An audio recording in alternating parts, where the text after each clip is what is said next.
Hi guys, Jose here from Train Me Please, and today we are going to be talking about puppy biting, nipping and mouthing. This video is divided mainly into three main sections. First, we're going to be talking about whether biting is a normal behavior and tie that up a little bit with the concept of bite inhibition. Then, we will use the ABC framework to have a look at a couple of potential situations and scenarios.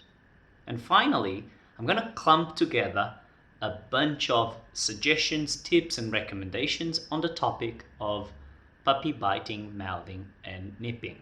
Puppies have razor-sharp teeth. They will use their mouths to interact with each other and with their mom from a very early age. During these early interactions, if a puppy bites too hard, play or even nutrition from their mom will stop.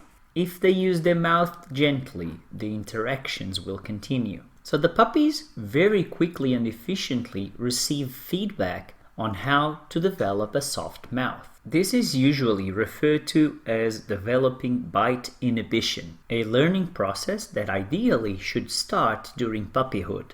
Biting, nipping, mouthing, and teething are normal behaviors and important for the puppy's development. Dogs communicate with body language and physical contact, not with words. It is also important for them to use their mouths as a way to explore the world around them. The ASPCA labels these behaviors as normal activities. And this is in line with the RSPCA view, which says that puppy biting is a form of puppy social interaction and is rarely done with malice or aggression. Unfortunately, we will often inadvertently teach the puppy that biting will actually bring them much wanted attention.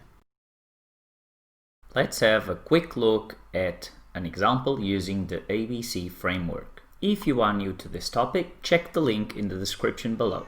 In this example, we have the human looking at the phone as the antecedent. We then have the puppy biting the shoes as the behavior. And as a consequence, the human pays attention to the puppy and says no. The prediction for this scenario would be that biting the shoes will continue or increase in the future. We can also have a look at a slightly more comprehensive scenario. In this situation, the human walks in the kitchen as the antecedent. The behavior is that the puppy sits. The consequence is that the human looks at the phone. This consequence then becomes the antecedent for the following behavior. In this case, the puppy bites the shoes. The consequence is again the same. The human pays attention to the puppy and says no. And once again, our prediction would be that biting the shoes will increase or be maintained in the future.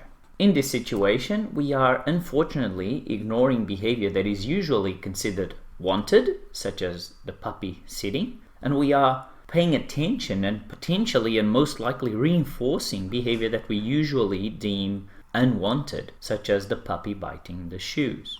We should obviously pay attention and try to reinforce behavior that we deem appropriate, such as the puppy sitting. My recommendation is that when you generate behavior that you deem appropriate, you should reinforce that behavior. Let the puppy know that he or she is doing a great job. So here's the alternative scenario. The antecedent is the human walks in the kitchen. The behavior is that the puppy sits. The consequence is that the human looks at the puppy and says, "Well done, buddy." And the prediction in this scenario would be that sitting will continue to happen when the human walks in the kitchen. The end result would be that we would have more sitting and less biting the shoes. At this stage, I'd like to mention that any mouthing or biting that causes pain or breaks the skin needs the help of a certified dog training professional. Socialization and bite inhibition are important skills to work on, and they are not quick fix solutions that can be completed in a single training session. Here is a list of things that you can and should do. Leave the puppy with the mom and littermates at least until 8 weeks old, ideally more if possible. Get started with puppy classes and in-home dog training if that's something that you can arrange. Starting socialization, bite inhibition training, and puppy classes only after all the vaccinations are complete will most likely be a bad idea. More information on that in the description below. Offer the puppy lots of chewies, lots of options that the puppy can and should chew on. Organize training sessions that include hand feeding. Engagement and attention exercises are especially good at this.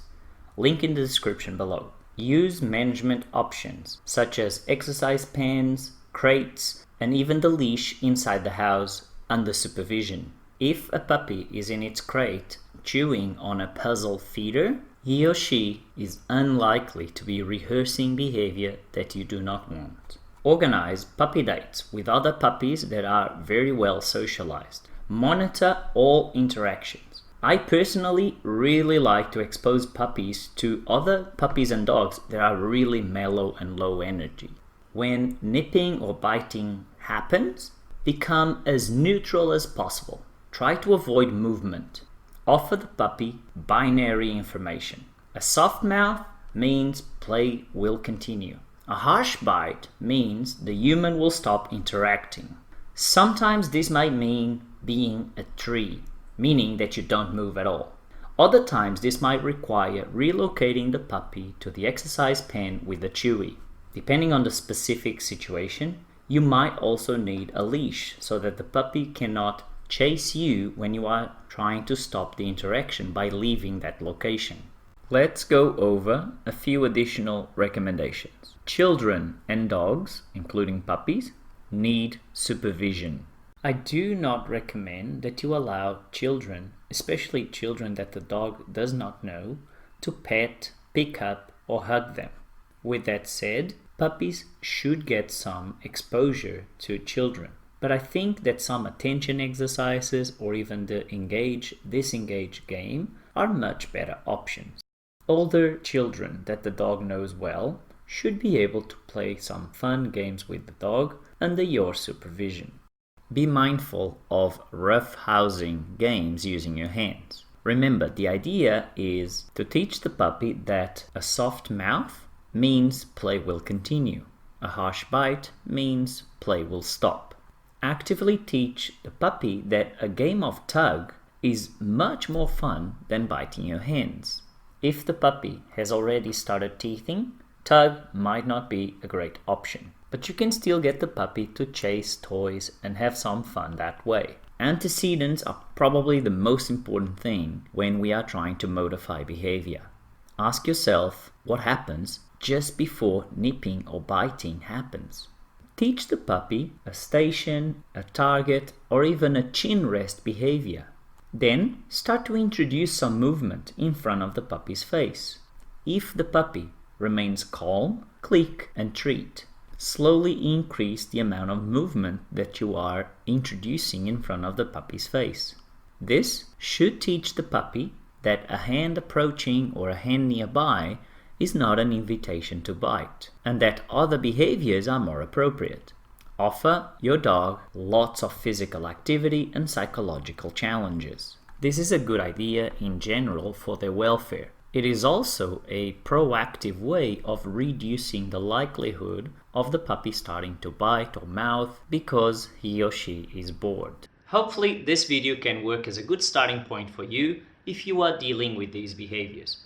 I will leave a bunch of information in the description below that I would recommend for you to have a look at. If you enjoyed this video, click the like button below and share it with your friends. Feel free to leave any question, suggestion or comment in the comment section below. I hope it's been helpful. I'll see you in the next one. Have a good one. Cheers.